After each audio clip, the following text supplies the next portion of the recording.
Okay, welcome back to the podcast. This is episode number 167 with my guest, Richard Preston. This is Richard's third time on the podcast. Richard is an author of books such as The Hot Zone, Crisis in the Red Zone, Panic and Level 4, and many others. Richard has spent most of his life writing about infectious diseases and communicable diseases and viruses. And so, he's not a doctor, but he's really knowledgeable about this stuff. And so I've spoken with him now, this is the third time, about COVID-19, and he always sort of calms my mind, but all at once blows it with some crazy facts. So I hope you enjoy this conversation. Richard is a really, really smart person, and his books are amazing. So if you want to learn more about viruses and sort of their effects on society right now, check him out. All right, ladies and gentlemen, this is Richard Preston. Take care. Bye. All right, let's gavel this to order here. I'm recording on my end. Richard Preston, thank you again for joining me here. This is your third time on. And you've been really gracious to sort of keep me abreast with my silly questions as this pandemic has gone along. I think we spoke about like maybe 3 or 4 days into the pandemic when the first lockdown happened. And then about, I think in April maybe is the last time we spoke. And here we are now. This is July 15th. And I'm curious to sort of just let you tell me what you know that's new, and then if you've answered it, if I have other questions, I'll just ask. But I'll let you roll here with what numbers you have and sort of what any updates you might want to tell me about COVID-19 right now. Well, I wanted to give you an interesting little statistic or calculation that I did recently, and it has to do with so how many people in the world in total have already been infected? That is to say, how many active cases of COVID do we have in the world today? And what are we talking about in terms of the amount of virus that it has replicated itself in the human population? What are we really talking about here? Mm-hmm. So officially, we have about, I think, 5 million official active cases. These are confirmed cases around the world. The chances are pretty good that there are many, many unconfirmed, unknown, unseen cases that are out there. And the ratio could easily be 10 to 1. So there could be roughly 50 million people on the planet currently infected with the coronavirus. Now, that's a really rough number. But how much virus does that represent if, let's say, 50 million people are infected? Now, I'm looking at my notes here just to make sure I'm on target here. I want to be accurate. So let's go through the basics first about this virus. So a virus is a parasite. It's a replicating parasite. It can only exist and make copies of itself inside the cells of a living host. In the case of coronavirus, the COVID-19 virus, it was originally a bat virus. It is a natural virus. There exists at this point zero evidence that it came from a laboratory, and plenty of evidence that it came from Mother Nature herself, from bats that live in a cave somewhere in southern China. And from there, by decoding the RNA, the genetic code of the virus, scientists have been able to reconstruct some of its history. It looks like the virus went from a bat to some other creature, some other animal. And then from that animal, whatever that animal was, might have been a pangolin, might have been something else, might have been a ferret, nobody really knows. It ultimately went into one human being somewhere, probably in Wuhan province, that is to say in Hubei province, which is the province that contains its capital city, Wuhan. The virus probably looks now like the virus did not jump into a human at the wet market, the meat market in Wuhan, where wild animals are sold. There were early cases were not connected to the meat market, but they were in Hubei province.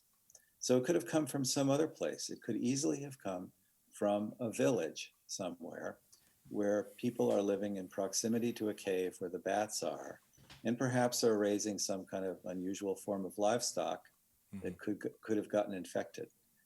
But at this point, nobody knows. This is one of the very big unanswered questions. So, and it's interesting that the Chinese government has not released very much information, has really actively repressed information about the origins of the virus. My operating hypothesis here is that the Chinese don't know. They haven't been able to identify who the very first human cases were. And they're embarrassed by that. And they don't want to tell the world that they don't know where the virus came from. You can imagine that this would put the Chinese government in a very embarrassing and difficult position if they were to tell the world, gee, we've tried and we haven't been able to find out where it came from. Nobody would believe that. Well, I think I just the thing that I was going to ask you about, like, was it made in a lab? I think that's the assumption. That's the thing that makes the most sense to people who don't know anything about epidemiology or how viruses work. It makes sense. It's like a conspiracy theory. It makes sense to you that that a lab would make this and it would get out or whatever, and that seems more nefarious. It's like when there's conspiracy theories around mass shootings or around anything, it just makes more sense. When in reality, the origins in terms of what the scientists and people who know this stuff are saying is that it's maybe more chaotic and less. I mean, sometimes this happens. It's not a planned thing, and it's actually scarier for a government to come out and say, that's know. Right. That's a chaos. That's a chaotic thing to inject into society too. Now, I am definitely not saying that China is handling this well, and I'm not saying we are either. But I understand a little bit why people go the conspiracy theory side, but it's helpful to hear you say, this is usually how this goes. It jumps from one species to another, and usually it's somebody who just is, raising cattle or, something like that. It's less nefarious. It's less nefarious. It's more likely. However, I think it's important to understand and live by the scientific method. The scientific method requires that we be entirely skeptical all the time of everything we encounter. This is what the great physicist Richard Feynman was so good at looking at something that was an agreed upon wisdom and going, wait a minute, is this really true? And so I just want to point out that we don't have any knowledge where it came from, and it can't be ruled out that it did come from a lab. Okay. And that question needs to be examined just the way all the other questions need to be examined. We have to look at the possibility that it did come from a lab accidentally somehow. Maybe not from the Wuhan virology lab, but there are other labs in China. They have to be looked at. Right. And then I would hope that we could rule it out. I think it's most likely that we would rule it out. I think it's pretty much a done deal that it came from nature. But remember, science hasn't established where it came from. I'm really great. The idea is that you look at everything and you rule out possibilities, just like the way Sherlock Holmes did it, right? Right. You rule out possibilities until there's only one possibility left. I really apologize for interrupting you there. I wanted to just I'm an emotional guy. I'm an artist. I'm on stage, and I like being happy, and things that make me scared don't make me happy. And so, I can get emotional about this stuff, and this is why I like talking to you, because, I think I want people to place their fear appropriately. It could be possible it was in a lab. That's true. And let's examine it rationally. Let's not just go there because it's the thing that makes you feel better right now. Let's examine it. If there's no evidence, then don't keep looking for it. If it's not there, go look somewhere else, keep your eyes open and keep rational about it. Yeah, man. If you want to save your ass, look at the truth. Okay. Think of a sailing ship in a violent storm. You have to look at everything. You have to look at the rigging. You have to look at the sails. You have to look at the management of the ship. And you have to look at where the wind is coming from, where the waves are coming from. And you have to see the situation. You have to have full situational awareness You have to see everything clearly if you're going to survive, if you're going to know what is the right thing to do in any given situation. And we as a species face this question right now with coronavirus. The US government is doing a complete botch of it. They are not managing the ship well, and they are not looking at reality. They're looking at what they want to see, which is their imaginations and their hopes. But that is not the way to survive a storm. Do you mind if I ask you? Do you mind if I ask you a question? You can tell me if it's too personal answer and you'd not feel comfortable. But like you said something that when you say something like the U.S. government is botching it, people like I say that to my a friend of mine or a family member or something, and they assume it's because I voted one way or another. And I'm not going to ask you which way you vote. I'm kind of curious, like. Are your friends like in the science community? I know you're an author. I don't, I don't want to imply that you're a doctor and that this is something you're treating patients every day. But you are around a lot of people, and you've spoken to people who know this stuff inside and out. What is the chatter around the cooler? Like, is it sort of like, oh, the institutions will save us, or is it like code red? People don't believe us anymore. Like, or is it somewhere a little more complicated than that? Well, I think, that's a great question to ask. I can't fully answer it because I don't think that I know everything to know about how the science community is dealing with this.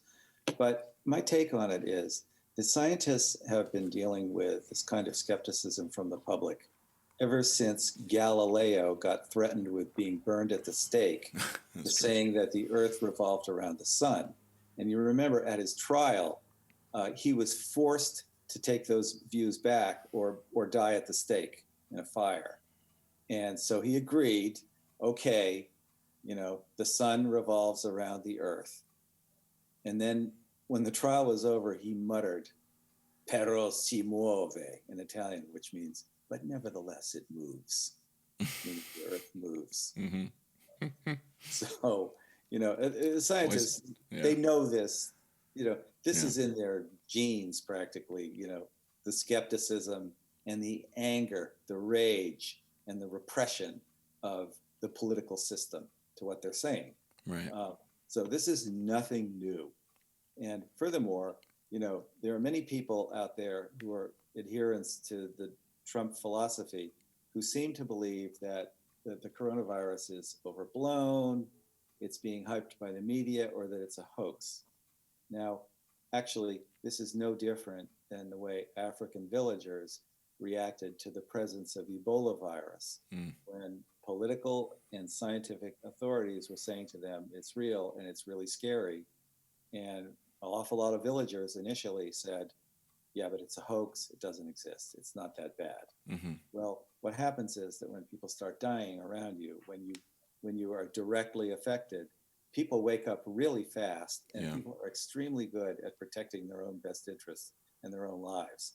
And that's going to happen in the United States. I mean, I don't know how much death and suffering it's going to take. It's a horrifying situation, but eventually the population is going to wake up. Right. I'm fearful that it's going to take a while, and there are going to be huge costs to pay.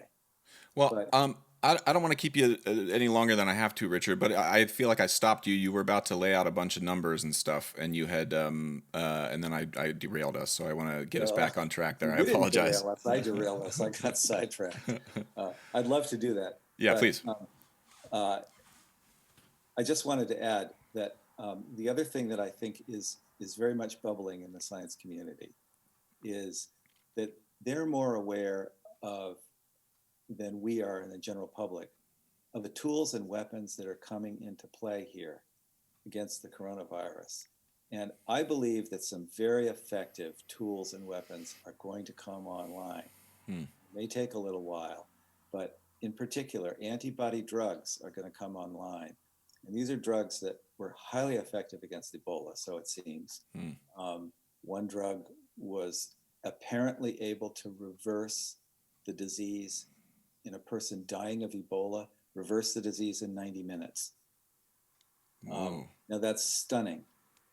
And there's no reason to think that we might have a drug, maybe even before the end of 2020, that if somebody is dying of COVID, if they're going through that horrendous shock-like event in the late stages of the disease, that a drug could reverse it, could save that person's life. It's not going to make them better instantly, but it might be enough to make the difference to save a life. And the other thing is that I do think that eventually we're going to have a vaccine. I don't know when, and I don't know how much, but the scientific community is really focused on these tools and weapons, and they are throwing everything they've got at it. And I have a sense of optimism. I'm sorry, but I do. And I think Don't apologize for that. Yeah. It's nice to hear. It makes me feel a little less like I have to take a deep breath every 5 minutes. I am not predicting the end of the world here, and I'm not even predicting the end of American civilization. We're going to be okay. Okay. We have fucked up massively. Our government has fucked up massively. And there are plenty of people in the United States who haven't learned the lessons they really need to learn, which is that mask wearing is the key.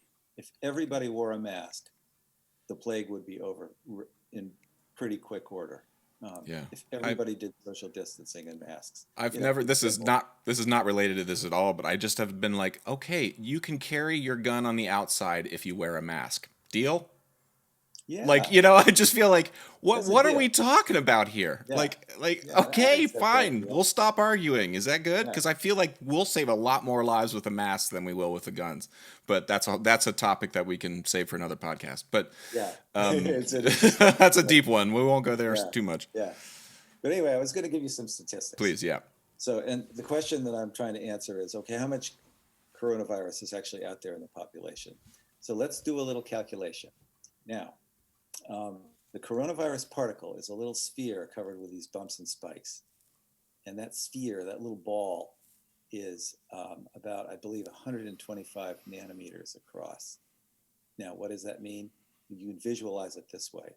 If 800 of these little spheres were lined up side by side, they would span the thickness of a human hair. Okay, so you get a sense of the size of the particle. It's very, very small, very small. Now, how many particles does a person who is sick with coronavirus, like how many particles do they have in their body? Well, I'm going to throw out a really rough, like an astronomer's kind of estimate.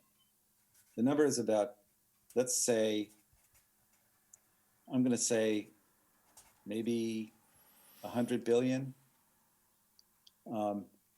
Because you have a lot of cells in your body, and quite a few of them are infected by coronavirus, and each infected cell may have 50,000, 100,000 coronavirus particles in it. It turns into a factory that basically turns itself into coronavirus particles. And then the cell bursts, and then the particles go everywhere, right? So and 100 billion particles is actually not that many in biological terms, okay? So if each person who is sick has 100 billion particles in their body, and I could be off by a factor of 10, I don't know. And then if we have 50 million people who are infected, okay, how much coronavirus is that? Well, I did the calculation. And if you took all those little balls, all of them, you counted them up, the number comes to a quintillion coronavirus particles are now replicating inside human bodies on the planet. A quintillion. Well, that's a number that it's hard to imagine, hard to grasp, okay? But it's a 1 followed by 18 zeros. That's a big number, a quintillion. So like there's a million, and then a billion, trillion, quadrillion, and then a quintillion. Right. Okay. Now, if you took a quintillion of these coronavirus particles and you packed them all together into a cube, that cube would be about 4 3/4 inches on a side. That is the total amount of coronavirus that has now invaded the human species and is replicating. Stop. Can I just stop you there for a second while I try to hold in my laughter at how vulnerable the human body is? So you're telling me that a 4 3/4 inch cube, I'm hearing this correct. So a cube that's 4 3/4 inches on every side. Right. That makes if I set that billion particles. Right. I don't know what 4 3/4 inches, but let's say like this is my mouse, right? So this is maybe 5 or 6 inches. Let's say that this cubed. Yeah. is what is currently, we're guessing, of course, this is not, an exact thing, but that's what's currently exists on the planet inside human beings. Yeah. If you took four Twinkies and you stacked them together, it would be about that. And that Little is less what, than four Twinkies. and so then, so, okay, continue. Sorry. I just wanted to clarify that. So what is, I think I know what your point is, but continue. What does that mean to you? Why is that Well, the important? point is you've already articulated it. It shows just how vulnerable the human species is, how vulnerable we are to these emerging new viruses that are coming out of nature, for which there is no cure, no vaccine, no way to stop it except the ancient method of quarantine. Wait, Okay, you said you were optimistic. You said you were optimistic, Richard. I did. Okay, hold on a second. I feel I'll like you need repeat to. it. I am optimistic. Okay. Okay. So, I see that the number is kind of shocking, isn't it? You would have thought there Well, would be a lot more well, coronavirus. can I ask this? So, let's put it relative to like the flu. I mean, this was the thing that everybody was talking about. Oh, it's just another flu. Okay. I mean, sorry, I made that voice as if that's the voice of people who say that. But relative to the amount of viral particles that are in the flu virus right now in human beings at its worst in terms of just like the last 10 years, not, let's not talk about the like this influenza, but like what would that mean? Do you think it would be a relatively close size, or is it just different? Is it a different thing? And like, it feels like this virus is way more contagious than others, and I'm not exactly sure why I feel that way. I don't know if that's a true feeling to have, or it's just a feeling. No, coronavirus is highly contagious, and it's almost certainly highly contagious through the air in the airborne route. So Right. you can get infected simply by inhaling a few particles. So yeah, it's really scary. Now I don't know what the average size offhand of an influenza particle is. I think they're bigger than coronavirus, Mm-hmm. but there are going to be in any given flu season on the planet, northern hemisphere, southern hemisphere, there are going to be many, many millions of people who are processing flu, who are infected with flu. Right. They're going to have a lot of particles in their body. But the total amount of influenza in the human species is whatever that, whatever that total volume is. I'm going to guess that it's not much more than the size of a basketball. I mean, that's it. I just want to, like, to me, you do not have to do work on my behalf, but I would love to know what that actually is, because that's something that, like, if people look at, like, okay, you think this is the flu. I don't disagree with you. It's in the family. It's in the world of being sick and coughing. Yes, you're right. But this is how much influenza virus is on the planet, and 41,000 people died of that last year. This is how much coronavirus is on the planet, and how many people have died of it this year? Not even this year, right up to date of coronavirus that we know of. What's that number? Well, that's a great question. I don't know the actual number. I can only tell you that in the United States, it's about 130,000 currently. Great.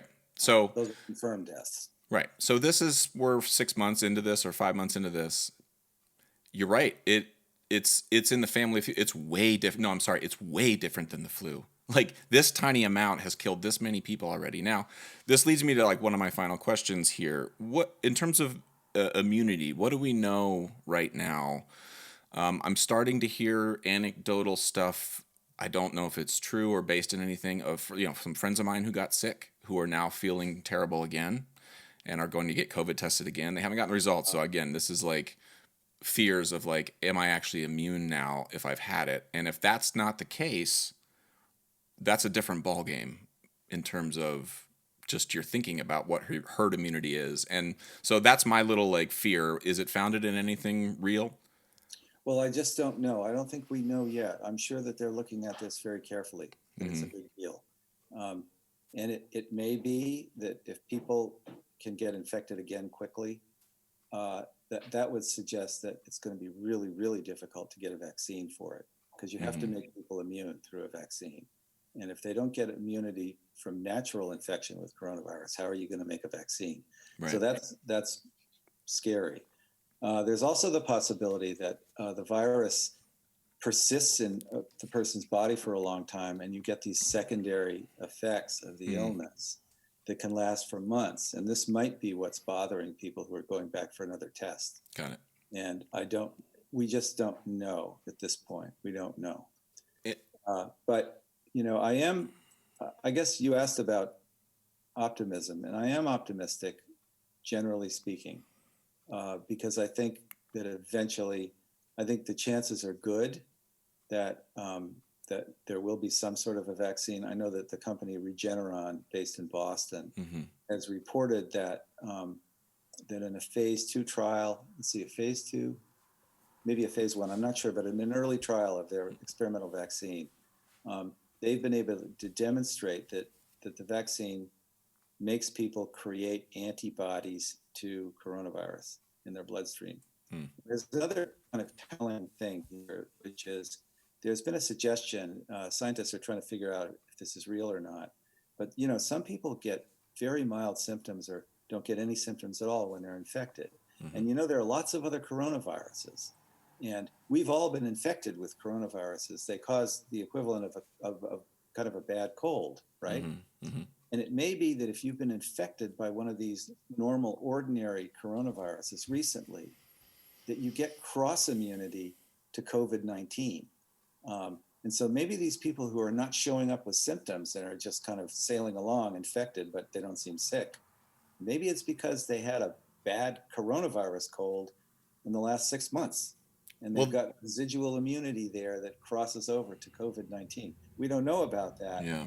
But if it's true, it suggests that it's going to be very possible to get a vaccine. And it also suggests that it's not always about, people talk about I'm asymptomatic. That must means I didn't get a heavy dosage of the virus. It's like, well, maybe, but also maybe once science has its scientific method, which takes time, sadly. That's the thing that's frustrating about it, is you've got to work and make sure it's correct before you go and tell, billions of people to take a vaccine, or billions of people to change their diets. Or this is the thing, just my one final question, the thing that I think I've been most baffled by in terms of our government response and in general, just from the medical community. I agree with the masks 100%.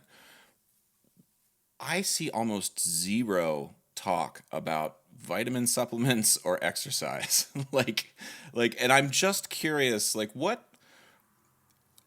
should people just not ever worry about vitamins, or is there, to me, it just feels like we're not talking about a lot of the things that people could be doing to build up natural immunities anyway, that we should be doing as a country, as a people. And I'm just kind of curious if you have any thoughts on, not asking for you to advocate for taking vitamin D or B1 or anything, but what is the chatter? Are you hearing any of your friends or anybody talking about this stuff of yes, and if we're finding if somebody does have takes a lot of vitamin D, that oddly is correlated with this. We're hearing a lot of people the anecdotes. Well, I'm a marathon runner and I was in the hospital for 3 weeks. So it's maybe not true that just if you're in shape you're going to be fine, but it's so confusing. It could be a factor, but it is very confusing because you see these people in great physical condition, health, getting gravely ill, and nobody knows why. But all the possibilities really need to be looked at. The jury is out on vitamin supplements for sure. Vitamin supplements might even hurt you. It's not clear. I personally, I take a few vitamin supplements.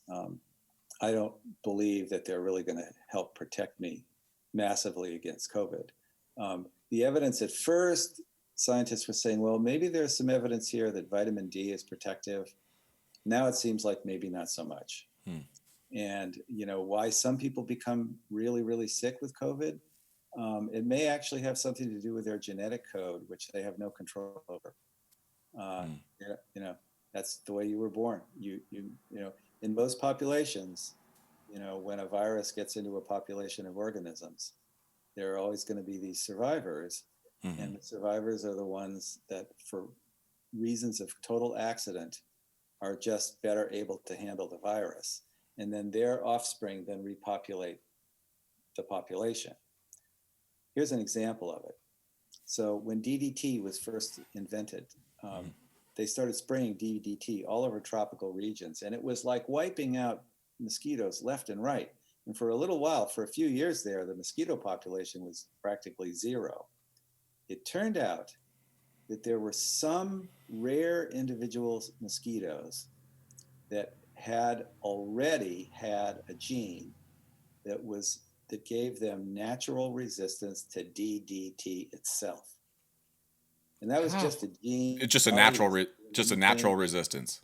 Yeah, I mean, we have a lot of genes in our bodies, and some of these genes are kind of loitering there, but they're not really doing anything. They're just there.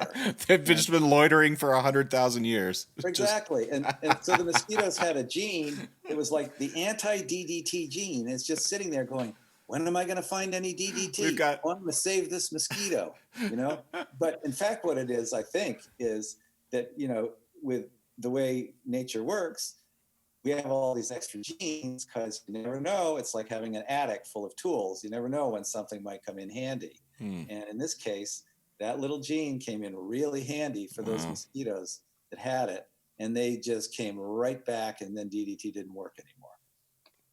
That is, well, listen, Richard, I've already taken a half an hour of your time, and I'm grateful for it. And I look forward to, in a couple months, checking back in and talking about whatever locust plague has descended upon us and we need to talk about. But I'm really grateful for your just candidness, and that I think that anecdote that you laid out there of the size of the amount of that virus that's having the effect that it's having. I think for a lot of people who are trying to get their head around just how to think about this, that's a sobering thought.